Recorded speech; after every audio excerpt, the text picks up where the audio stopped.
সমালোচনার জবাব দিয়ে ব্যালেন্স জিতবেন লাউতারো। হ্যাঁ, ঠিকই শুনছেন। চলুন আজ আপনাদের সেই গল্পটা শোনাই। মাঠের নাম সান সিরো হোক কিংবা লুসাইল, বল যখন তার পায়ে গোলে সাইরেন তখন নিশ্চিত তিনি লাউতারো মার্টিনেজ। চলতি সিজনে এই আর্জেন্টাইন ফরওয়ার্ডের চোখের মনি এক একটা আগুনের গোলক, যা ইন্টার মিলানের ব্লু ব্ল্যাক জার্সিকে করে তুলেছে আনস্টেপেবল।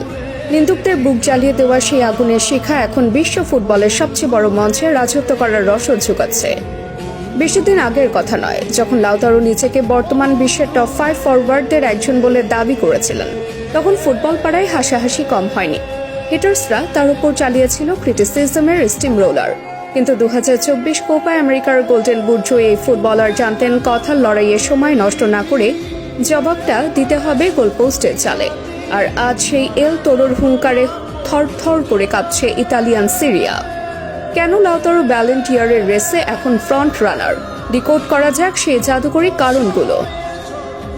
ইন্টারের একচ্ছত্র আধিপত্য। 25-26 মৌসুমে ইন্টার মিলান